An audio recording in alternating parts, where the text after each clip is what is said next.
अस्सलामुअलैकुम everyone. As you know हम semen analysis पढ़ रहे हैं और अभी तक हमने लेबॉर्ट्री इन्वेस्टिगेशंस में फिज़िकल एग्जामिनेशन और केमिकल एग्जामिनेशन पढ़ा। So today we are going to discuss about microscopic examination of semen. First you have to remember one thing, semen की माइक्रोस्कोपिक एग्जामिनेशन आप इमीडिएटली नहीं कर सकते हैं after sample collection, because as I have already told you, semen एक highly viscous fluid है, so you have to wait till it liquefies. आप 15 to 30 minutes wait करेंगे जब तक ना ये liquefy हो जाएगा.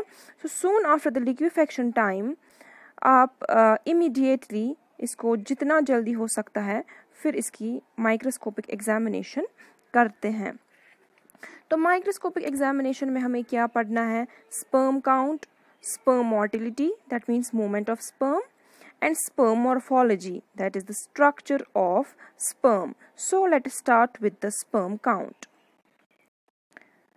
Before coming to the sperm count, let us first see what are the requirements, what are the equipments and supplies we need for the microscopic examination of semen. Firstly, we need microscope. We need microscope slides, cover slips, blood pipettes, graduated cylinder, Neubauer's counting chamber and distilled water. So sperm count क्या है? This counts the number of sperms. Number of sperms कितनी present है in per ml of semen. Per ml of semen में क्या number है sperms का in one ejaculation. So sperm count हम कैसे करेंगे? स्पर्म काउंट करने से पहले we have to make sure कि स्पेसिमेन की एडिक्वेट मिक्सिंग हो. तो हमें लिक्विफेक्शन के बाद ही जो सैंपल है हमारा उसको अच्छे से मिक्स करना है. ठीक है, तो इसका जो काउंटिंग मेथड है that is same like the leucocytes in haemocytometer. जैसे हम हीमोसाइटोमीटर में ल्यूकोसाइट काउंट करते हैं, सिमिलर यहाँ पे भी प्रोसीजर है. तो हम मिक्सिंग के बाद हम क्या करेंगे? हम इस सेमिनल फ्लूइड को डाइल्यूट करते हैं विद फॉर्मलिन बाइकार्बोनेट सोल्यूशन. ये फॉर्मलिन बाइकार्बोनेट सोल्यूशन क्या करता है? ये स्पर्म्स को इमोबिलाइज करता है सो दैट जो काउंटिंग है वो ईजियर हो जाए. सो अब प्रोसीजर सेम है जस्ट लाइक हम टीएलसी करते हैं हीमोसाइटोमीटर पे. तो हम लिक्विफेक्शन के बाद जैसे मैंने कहा स्पेसिमेन को मिक्स करेंगे. आफ्टर दैट हम जो सीमेन है हमारा वो WBC पिपेट में लेंगे अप टू द मार्क 0.5. उसके बाद डाइल्यूटिंग फ्लूइड लेंगे अप टू द मार्क 11.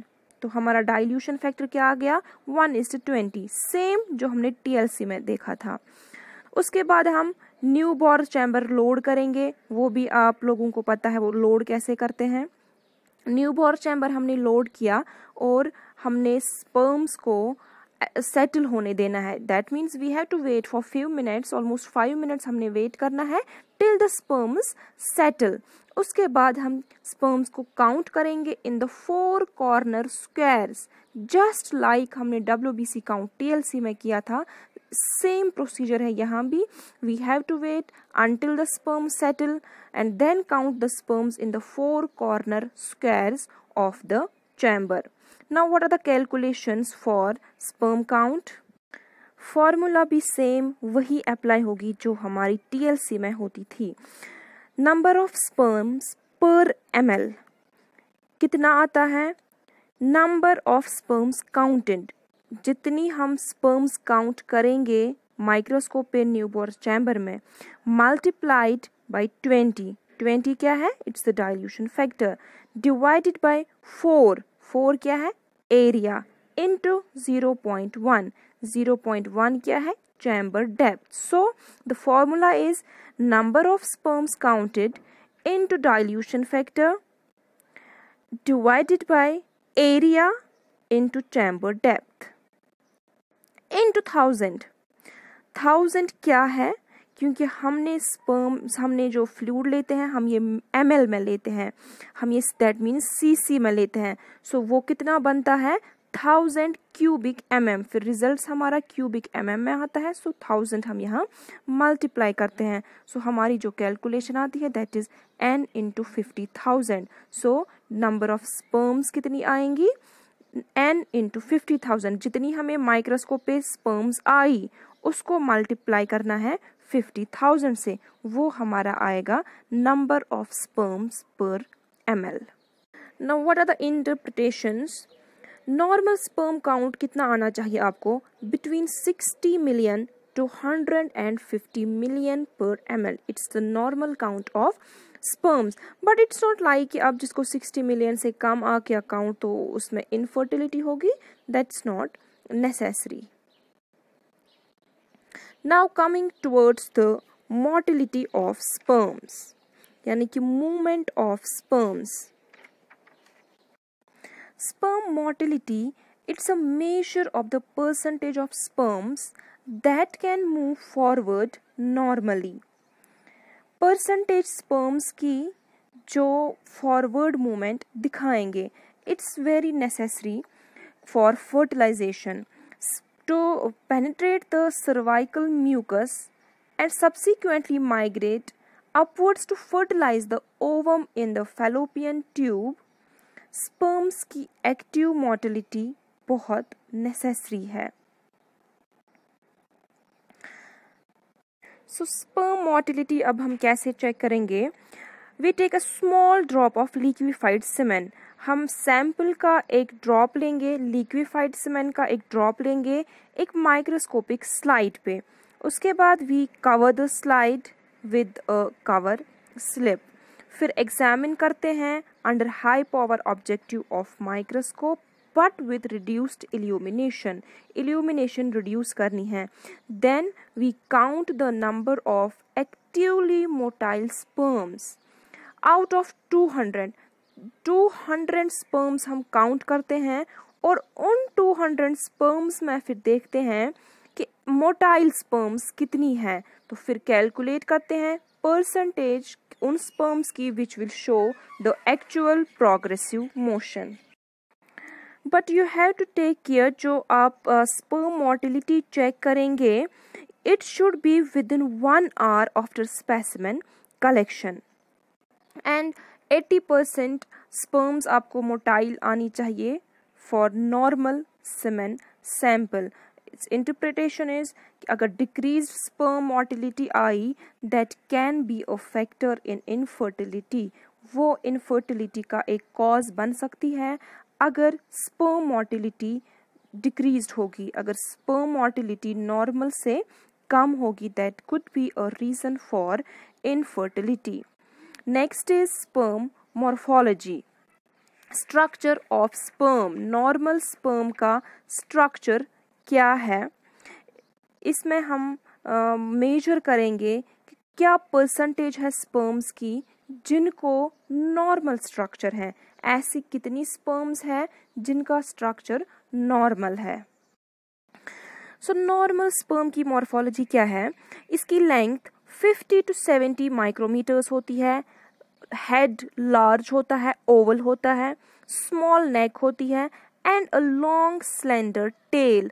नीचे आप इमेज में देख सकते हैं, और जो टेल है it takes about 90% of the total length, जो भी सारी लेंथ होती है स्पर्म की उसमें से अबाउट 90% जो है वो टेल की होती है, और हेड होता है 3 to 6 micrometres into 2 to 3 micrometres, that is 2 dimensions की मैं बात कर रही हूँ। सो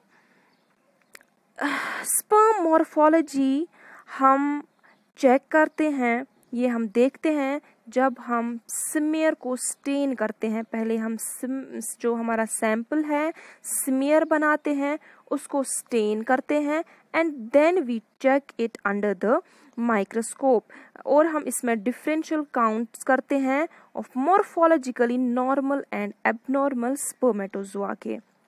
सो अगर एबनॉर्मल स्पर्म्स होंगी या तो वो कंप्लीट ही नहीं होंगी, या तो वो इनकम्प्लीट होंगी, या उनमें एबनॉर्मल स्ट्रक्चर होगा। एबनॉर्मल स्ट्रक्चर क्या होगा, या तो एबनॉर्मल हेड होगा, एबनॉर्मल नेक होगी, या साइज शेप में एबनॉर्मेलिटी होगी, डबल हेड हो सकता है, टेल्स कॉइल्ड हो सकती है, या नेक जो है that could be absent, bifurcated और स्वोलन, या टेल्स एब्सेंट होंगी या डबल होंगी. So in case of normal fertile semen, 70% sperms should be normal. 70% sperms की morphology जो है that should be normal. So stains हम माइक्रोस्कोपिक एग्जामिनेशन के लिए कौन सी यूज़ करते हैं मॉर्फोलॉजी चेक करने के लिए? Giemsa stain, Leishman stain and basic fuchsin. Staining का मेथड सेम होगा जो हम जिम्सा स्टेन जो हम या लीशमैन स्टेन ब्लड फिल्म पे करते हैं, सिमिलर प्रोसीजर यहाँ पे भी होगा. सो आफ्टर स्टेनिंग जब हम स्मीयर को एग्जामिन करेंगे माइक्रोस्कोप पे, तो नॉर्मल स्पर्म्स कैसी होंगी, उनके जो हेड्स है वो डार्क कलर्ड होंगे, वाइल मिडिल और टेल पीस जो है वो पिंक या रेड कलर्ड होगा, डिपेंडिंग अपॉन स्टेन आपने कौन सी यूज़ की है.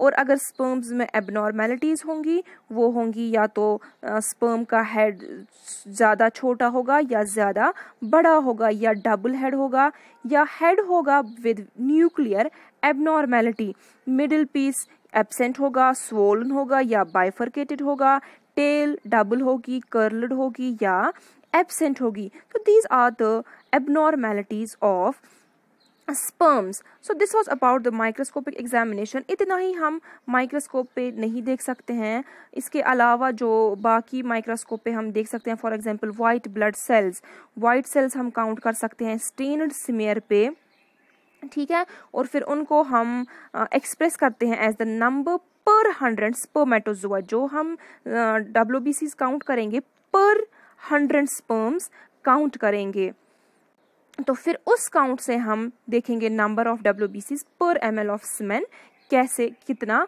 आएगा. हम इसके अलावा एपिथेलियल सेल्स चेक कर सकते हैं. एपिथेलियल सेल्स जो है वो अराइज होती है from the lining of genital tract. So normally normal semen में एपिथेलियल प्रेजेंट हो सकती है, उनकी कोई पैथोलॉजिकल इम्पोर्टेंस नहीं है. और हम रेड ब्लड सेल्स चेक कर सकते हैं. नॉर्मल सीमेन में रेड ब्लड सेल्स प्रेजेंट नहीं होती है. सो अब अगर सीमेन में रेड सेल्स प्रेजेंट आई, that can be a manifestation of infection और possibility of malignant disease within the genital tract. So that was all about the semen analysis. Thank you. Allah Hafiz.